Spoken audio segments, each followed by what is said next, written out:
ونصلي على رسوله الكريم وعلى آله وصحبه أجمعين إلى يوم الدين. أما بعد، فقد قال الله تبارك وتعالى في كلامه المجيد والفرقان الحميد: أعوذ بالله من الشيطان الرجيم، بسم الله الرحمن الرحيم. قل أعوذ برب الفلق من شر ما خلق ومن شر غاسق إذا وقب ومن شر النفاثات في العقد ومن شر حاسد إذا حسد. وعن أبي هريرة رضي الله تعالى عنه قال: قال رسول الله صلى الله عليه وسلم: إياكم والظن فإن الظن أكذب الحديث، ولا تحسسوا ولا تجسسوا ولا تحاسدوا ولا تدابروا ولا تباغضوا وكونوا عباد الله إخوانا. رواہ البخاری. محترم حاضرین جمعہ، میرے بزرگوں، دوستوں اور بھائیوں، السلام علیکم ورحمۃ اللہ وبرکاتہ. آج جمعہ کا خطبہ ہمارے خطیب محترم جس موضوع پر دینے والے ہیں وہی جو سیریز امراض قلب کی، دل کی مختلف بیماریوں کی جو سیریز چل رہی ہے، اسی سیریز کا ایک حصہ آج ہے. اب تک دل کی جن بیماریوں پر گفتگو ہو چکی ہے وہ حب الدنیا، دنیا کی محبت، دنیا کی حرص و طمع، ریاکاری اور دکھاوا، کبر و غرور، دل کا سخت ہو جانا، غفلت یعنی اللہ کے ذکر سے دوری، ان تمام مختلف دل کی بیماریوں پر گفتگو اب تک ہو چکی ہے. آج کے خطبہ جمعہ میں دل کی جس بیماری پر گفتگو ہونے والی ہے وہ ہے حسد، بغض، کینہ اور کپٹ اور دشمنی. اب تک دل کی مختلف بیماریوں پر جو گفتگو ہوئی تھی اس میں سے عام طور سے بیماریوں کا تعلق انسان کی اپنی ذات سے تھا، اپنی پرسنل چیزوں سے تھی. لیکن آج دل کی جس بیماری پر گفتگو ہونے والی ہے اس کا تعلق انسان کی اپنی ذات سے بھی ہے اور اس کے دوسرے بھائیوں سے بھی، اس کے جو سماج اور اس کے معاشرے سے بھی ہے. جس سماج اور جس معاشرے میں یہ بیماری پائی جائے گی وہ سماج، وہ معاشرہ، وہ سوسائٹی، وہ گروہ اللہ کی رحمت سے دور رہے گا. چین، سکون، اطمینان، امن اور شانتی سے وہ گروپ، وہ سماج محروم رہ جائے گا. عجیب بے چینی محسوس ہوتی ہے. آئیے دیکھتے ہیں کہ اس بیماری کی تفصیل کیا ہے. شروع میں ہم نے قرآن پاک کی جو سیکنڈ لاسٹ سورہ ہے، سورۃ الفلق، بہت مشہور سورہ ہے، عام طور سے لوگوں کو یاد رہتی ہے، وہ ہم نے تلاوت کی ہے. اور رسول اللہ صلی اللہ علیہ وسلم کی ایک بہت پیاری حدیث ہم نے پڑھی ہے. قرآن کی اس سورہ کے حوالے سے اور حدیث کے حوالے سے انشاءاللہ اس موضوع پر گفتگو ہوگی. آئے دیکھتے ہیں اللہ تعالیٰ قرآن پاک میں کیا فرماتا ہے. قل اعوذ برب الفلق، اے نبی صلی اللہ علیہ وسلم آپ کہہ دیجئے کہ میں دن کے روشنی کے رب کی پناہ چاہتا ہوں، اللہ کی پناہ چاہتا ہوں، رب کی پناہ چاہتا ہوں۔ کس چیز سے پناہ چاہتا ہوں؟ ابھی اس کی تفصیل آگے آئے گی۔ پناہ چاہنے کا مطلب یہ ہے کہ جب کوئی بلا، جب کوئی مصیبت، جب کوئی آفت آتی ہے تو آدمی اپنے آپ کو بچانے کے لیے کسی جگہ کا سہارا لیتا ہے۔ جیسے بارش آ گئی، آدمی ڈیزرٹ میں ہے، ریگستان میں ہے، بارش آ گئی، آدمی کسی شیلٹر میں چلا جاتا ہے، کسی پیڑ کے نیچے چلا جاتا ہے، وہ اس کی پناہ میں چلا جاتا ہے۔ یہاں پر مومنین سے، رسول اللہ صلی اللہ علیہ وسلم سے اور تمام انسانوں سے کہا جا رہا ہے کہ رسول صلی اللہ علیہ وسلم آپ کہہ دیجئے کہ میں دن کے رب کی پناہ چاہتا ہوں، اس کی پناہ مانگتا ہوں۔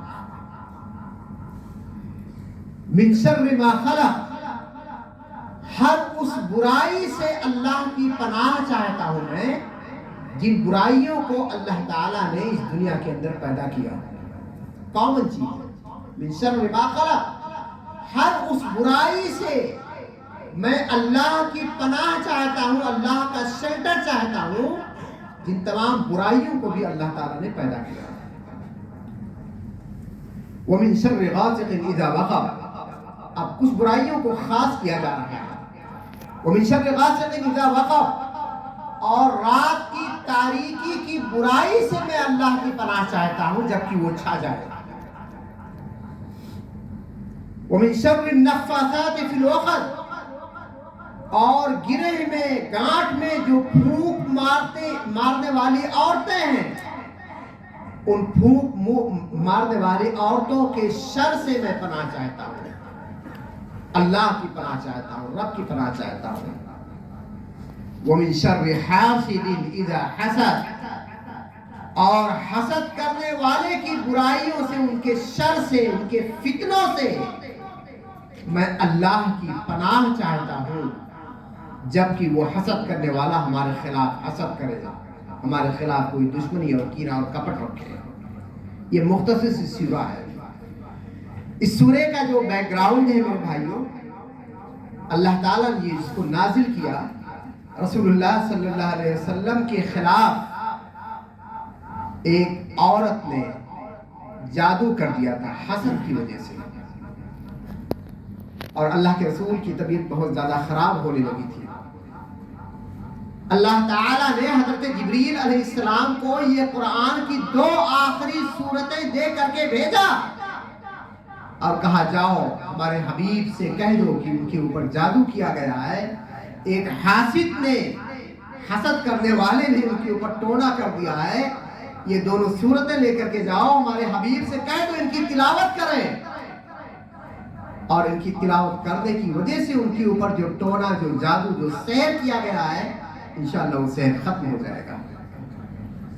دونوں سورتوں کو ملا کر کے معوذتین کہا جاتا ہے، سورۃ الفلق اور سورۃ الناس۔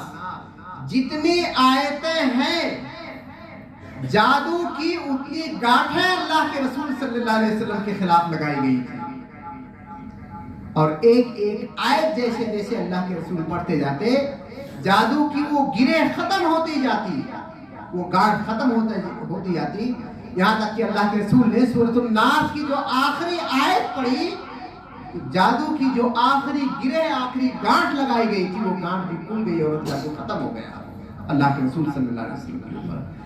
جو پروف کرنے کا مقصد وہ یہ ہے کہ جس نے جادو کیا تھا نبی کے اوپر، ٹونا کیا تھا، کیوں کیا تھا؟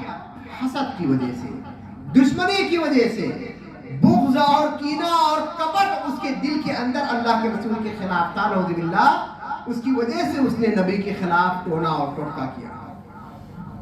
وجہ کیا تھی؟ حسد، کینہ، کپٹ، دشمنی۔ ایک حدیث میں نے رسول اللہ صلی اللہ علیہ وسلم کی پڑھی، حضرت ابو ہریرہ رضی اللہ تعالیٰ عنہ نے اس حدیث کی روایت کی ہے۔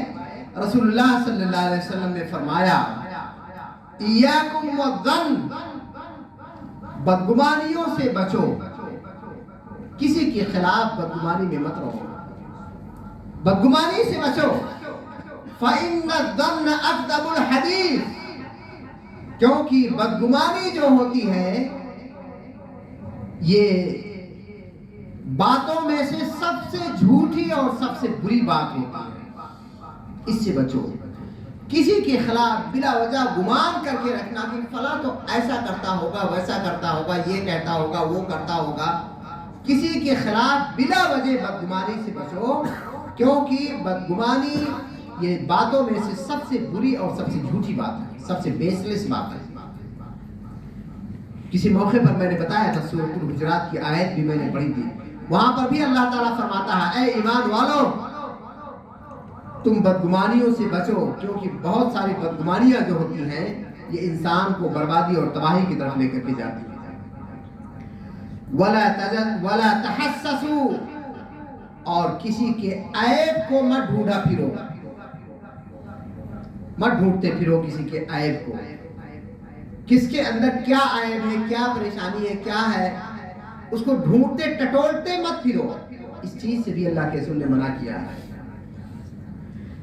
وَلَا تَجَسَّسُوا، اور آپس میں تم لوگ کسی کی جاسوسی مت کیا کرو، کون کب آ رہا ہے، کب جا رہا ہے، کیا کر رہا ہے، کیوں کر رہا ہے، کیسے کر رہا ہے، کسی کی ٹو میں مت رہو، اپنے کام سے کام رکھو۔ وَلَا تَحَاسَدُوا، اور آپس میں ایک دوسرے سے حسد مت رکھو، کینہ کپٹ مت رکھو، بغض اور عناد اور دشمنی مت رکھو، اس چیز سے بھی اللہ کے رسول نے اس حدیث میں منع کیا ہے۔ وَلَا تَدَابَرُوا، اور کسی کے پیٹھ کے پیچھے اس کی برائی مت کرو۔ اگر تمہیں کوئی بری چیز نظر آ رہی ہے اس آدمی کے اندر، اپنے بھائی کے اندر، اکیلے میں اس سے ملاقات کر کے اس کے نوٹس میں لے آؤ، میرے بھائی تمہارے اندر یہ عادت ہے، یہ برائی ہے، تمہارے اس عمل سے مجھے تکلیف ہو رہی ہے، اس سے باز آ جاؤ، اکیلے میں اس کو بتا دیجیے۔ وہ اگر اس کے اندر ایمان ہوگا، آپ کا احسان مانے گا، اور اس چیز سے، اس حرکت سے وہ باز آ جائے گا۔ یہ اصلاح کا سب سے بہترین طریقہ ہے۔ وہ نہ رہے اس کے پیٹھ کے پیچھے اس کی برائیاں بیان کریں، یہ چیز مناسب نہیں ہے، جائز نہیں ہے شریعت کے اندر۔ وَلَا تَبَاغَضُوا، اور آپس میں ایک دوسرے سے بغض مت رکھو، اللہ کے رسول کی حدیث کے الفاظ ہیں۔ وَكُونُوا عِبَادَ اللَّهِ إِخْوَانًا، اور اللہ کے بندوں آپس میں بھائی بھائی بن کر کے زندگی گزارو، ایک دوسرے سے محبت کرو، ایک دوسرے کے مسئلہ مت بنو، ایک دوسرے کے مسائل مت بنو، بلکہ مسائل کا حل بنو، محبت کرو، بھائی بھائی جس طرح سے رہتے ہیں اسی حساب سے رہو۔ یہ رسول اللہ صلی اللہ علیہ وسلم کی حدیث ہے، جس کو امام بخاری رحمۃ اللہ علیہ نے روایت کیا ہے۔ میرے بھائیوں، حسد کہتے کس کو؟ یہ ایک بہت بڑا سوال ہے، بہت اہم سوال ہے، اور اسی پر پوری گفتگو، پوری بات چیت اسی پر ڈیپینڈ ہے۔ حسد کس کو کہتے ہیں؟ حسد کہتے ہیں، حسد کی جو تعریف کی گئی ہے، حسد کہتے ہیں کہ کسی کو خوشحال دیکھنا، کسی کے اوپر اللہ کی رحمت، اللہ کی مہربانی، اللہ کی نعمت دیکھ کر کے اس سے جلنا، جیلسی رکھنا، اور دل کے اندر یہ تمنا رکھنا، یہ خواہش رکھنا کہ اس کی نعمت کو اللہ تعالیٰ چھین کر کے مجھے دے دے۔ یہی ہے حسد۔ اس کی دونوں قسمیں ہو سکتی ہیں، کسی کو خوشحال دیکھ کر کے، کسی کو اچھی حالت میں دیکھ کر کے، کسی کے اوپر اللہ کی نعمت کو دیکھ کر کے جلنا، یہ بھی حسد ہے۔ اور جلنے کے ساتھ ساتھ اس چیز کی تمنا کرنا کہ اللہ اس کو اس نعمت سے محروم کر دے اور وہ نعمت اٹھا کر کے ہمیں دے دے۔ یہ دونوں چیزیں مل کر کے، یا دونوں میں سے کسی ایک کا ملنا، یہی چیز حسد اور یہی چیز کینہ اور کپٹ اور بغض کہلاتی ہے۔ بہت خراب چیز ہے۔ جس دل کے اندر یہ بیماری پیدا ہو جاتی ہے، اس انسان کا سکون، اس کا چین، اس کا امن اور اس کا شانتی غارت ہو جاتا ہے۔ اللہ تعالی ہمیں اس بیماری سے محفوظ رکھے، ہمارے دل کو حسد اور کینہ کپٹ اور بغض اور دشمنی سے بچا کر کے رکھے. اللہ تعالیٰ سے ہمیں ہمیشہ دعائیں کرتے رہنا چاہیے. اللہ کے رسول صلی اللہ علیہ وسلم کی ایک حدیث ہے حسد کے تعلق سے. گرچہ بعض محدثین نے اس حدیث کو ضعیف قرار دیا ہے، لیکن اس مفہوم کی دوسری حدیثیں ہیں. کیا حدیث ہے؟ حضرت ابو ہریرہ رضی اللہ تعالیٰ عنہ نے فرمایا کہ اللہ کے رسول صلی اللہ علیہ وسلم نے فرمایا ایاکم والحسد فإن الحسد یأکل الحسنات کما تأکل النار الحطب. امام ابو داؤد رحمۃ اللہ علیہ نے اس کی روایت کی ہے. رسول اللہ صلی اللہ علیہ وسلم نے فرمایا حسد سے بچو، حسد سے دور رہو، کیونکہ حسد ایک ایسا مرض ہے، ایک ایسا دیمک ہے جو تمہاری نیکیوں کو چاٹ جاتا ہے، ختم کر جاتی، کھا جاتی ہے تمہاری نیکیوں کو. تم کتنی بھی نیکی کرتے رہو، اگر تمہارے دل کے اندر تمہارے بھائی کے تعلق سے حسد ہے تو تمہاری نیکیوں کو یہ حسد چاٹ جائے گی، کھا جائے گی. اللہ کے رسول نے مثال دیا کما تأکل النار الحطب، جس طرح سے آگ لکڑیوں کو جلا جاتی ہے، کھا جاتی ہے. لکڑیوں کا کتنا بڑا ڈھیر کیوں نہ ہو، کتنی بڑا ڈھیر کیوں نہ ہو لکڑیوں کا، اگر اس میں آپ آگ لگا دیں تو وہ آگ بڑے سے بڑے پیڑ کو، لکڑیوں کے ڈھیر کو کھا جاتی ہے. اسی طرح سے حسد ایک ایسا مرض ہے جو مرض ہماری نیکیوں کو اور ہماری بھلائیوں کو کھا جاتی ہے، صاف کر جاتی ہے، ختم کر جاتی ہے. میرے بھائیوں، حسد کا جو پہلا واقعہ پیش آیا وہ آسمان میں آیا تھا. ابلیس نے حسد کیا حضرت آدم علیہ السلام سے. نتیجہ کیا ہوا؟ ابلیس تباہ و برباد ہو گیا. جو اسٹیٹس اور جو پوزیشن اس کی تھی اللہ کے نزدیک، وہ اسٹیٹس اور وہ پوزیشن اس کی ختم ہو گئی. اس نے کہا تھا خلقتنی من نار وخلقتہ من طین، اللہ تم نے مجھ کو آگ سے پیدا کیا، آدم کو تم نے مٹی سے بنایا. آگ اور مٹی کیسے دونوں برابر ہو سکتے ہیں، اور سجدہ کیسے کر سکتا؟ نہیں کر سکتا. اس نے حسد کیا اور حسد کی وجہ سے اللہ تعالیٰ کی نعمت سے محروم ہو گیا. اسی طرح سے قابیل اور حابیل کا واقعہ قرآن پاک میں بیان کیا گیا ہے. دونوں بھائی تھے، حسد کی وجہ سے قابیل نے اپنے چھوٹے بھائی حابیل کو قتل کر دیا. حدیث کے اندر آتا ہے کہ قیامت تک جتنے بھی قتل ہوتے رہیں گے اس زمین کے اوپر، ان تمام کیسز کا اور قتل کا کے گناہ کا ایک حصہ قابیل کو پہنچتا رہے گا، کیونکہ اس نے حسد کی وجہ سے اپنے بھائی حابیل کو قتل کیا. حسد جس دل کے اندر پیدا ہو جاتا ہے، انسان آہستہ آہستہ حیوانیت کی طرف بڑھتا جاتا ہے اور بہت ساری بیماریوں میں، بہت سارے گناہوں میں وہ انوالو ہو جاتا ہے، پھنس جاتا ہے. بہت بری چیز ہے. حضرت یوسف علیہ السلام کے بھائیوں نے بھی حضرت یوسف علیہ السلام کے خلاف حسد کیا تھا. بہت خوبصورت تھے حضرت یوسف علیہ السلام، اپنے ماں باپ کے بہت فرما بردار تھے. اپنے حسن سلوک کی وجہ سے، اپنے اخلاق کی وجہ سے، اپنے دینداری کی وجہ سے، اپنی خوبصورتی کی وجہ سے یوسف علیہ السلام اپنے باپ کے آنکھ کا تارا تھے. اس کا مطلب نہیں کہ وہ اور اپنی دوسری اولاد کو نہیں چاہتے تھے، نہیں. حضرت یوسف علیہ السلام کو بہت قریب رکھتے تھے، جس سے ان کے بھائیوں نے حسد کیا. اور پھر ان کے بھائیوں کا کیا انجام ہوا اور حضرت یوسف علیہ السلام کو اللہ تعالیٰ نے کس مرتبے پر پہنچایا ہم سب جانتے ہیں. تو یہ حسد بہت خراب مرض ہے، دل کی بیماری ہے، اور یہ ایسی بیماری ہے جس سے پورا سماج فتنے اور فساد میں پھنس جاتا ہے. میرے بھائیوں، ہمیں اپنے دل کو صاف رکھنا چاہیے. کچھ اگر معاملہ ہے، اپنے بھائی سے مل کر کے ہم اپنے معاملے کو صاف کر لیں، ختم کر لیں، بات چیت کے ذریعے سے اس معاملے کو حل کر لیں. نہیں حل کر سکتے ہیں تو ٹھیک ہے، بہت زیادہ مکس اپ نہ ہو، ایک تھوڑا سا ڈسٹینس بنا کر کے رکھیں. لیکن حسد کی وجہ سے ہم اپنے بھائی کو نقصان پہنچائیں اللہ تعالیٰ نے جن نعمتوں کو اسے دیا اس نعمتوں کو ختم کرنے کی تمنا کریں، اسلام، شریعت، دین ہمیں یہ تعلیم نہیں دیتا۔ اللہ تعالیٰ سے دعا ہے کہ اللہ تعالیٰ ہمیں ان تمام برائیوں سے محفوظ رکھے۔ تدبیر کرنا چاہیے۔ اگر ہمیں یہ معلوم ہو جائے کہ ہمارا کوئی بھائی، ہمارا کوئی حاسد ہے، تو ہمیں بالکل ڈرنے کی ضرورت نہیں ہے۔ ہم اپنے طور سے پوزیٹو رہیں، ہمارا حاسد ہمیں کچھ بھی نقصان نہیں پہنچا پائے گا۔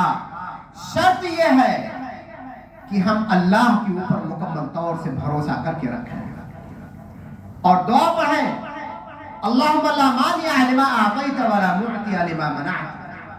اللہ جس کو تو مجھے نوازنے والا ہے اس چیز سے کوئی منع نہیں کر سکتا، اور جس چیز سے تم اس کو منع کر دے گا اسے کوئی دینے والا اس دنیا کے اندر نہیں ہے۔ اللہ پر مکمل توکل رکھیں، بھروسہ رکھیں، توحید و سنت کے راستے پر قائم رہیں، انشاءاللہ ہمارا کوئی بھی حاسد ہمارا کبھی کوئی نقصان نہیں پہنچا پائے گا۔ صبح و شام رسول اللہ صلی اللہ علیہ وسلم نے دعائیں ہمیں سکھائی ہیں، مسنون دعاؤں کی پابندی ہمیں کرنی چاہیے۔ ہمارا کوئی بھی حاسد ہمارا کوئی نقصان نہیں پہنچا پائے گا۔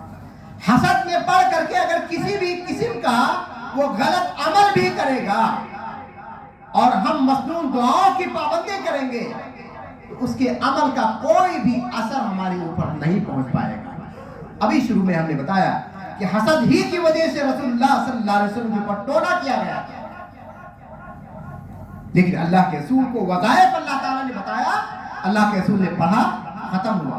ان تمام مسنون وظائف کو کی اگر ہم پابندی کرتے رہیں گے تو ہمارا کوئی بھی حاسد ہمیں کبھی نقصان نہیں پہنچا پائے گا۔ دو چیز کی درخواست آپ سے ہے، ہم اپنے دلوں کو حسد سے، ہر قسم کے حسد سے پاک و صاف کر لیں، ایک چیز۔ دوسری چیز، حاسدوں کے شر سے ہمیشہ ہم اللہ کی پناہ مانگتے ہیں، اور معوذتین جو صورتیں ہیں، قل اعوذ برب الفلق اور قل اعوذ برب الناس، یہ مسنون بھی ہے نمازوں کے بعد، اور خاص طور سے سونے کے ٹائم پہ رسول اللہ صلی اللہ علیہ وسلم ان دونوں صورتوں کو پڑھتے تھے۔ ہم پڑھیں اور انشاءاللہ ہر قسم کے حاسدوں کے حسد سے ہم محفوظ رہیں گے۔ اللہ تعالیٰ ہمارے دل کو حسد سے محفوظ رکھے، اس مرض سے ہمیں دور رکھے، اور ہر قسم کے حاسدوں کے شر سے بھی اللہ تعالیٰ ہمیں محفوظ رکھے۔ وآخر دعوانا الحمدللہ رب العالمین، والسلام علیکم ورحمۃ اللہ وبرکاتہ۔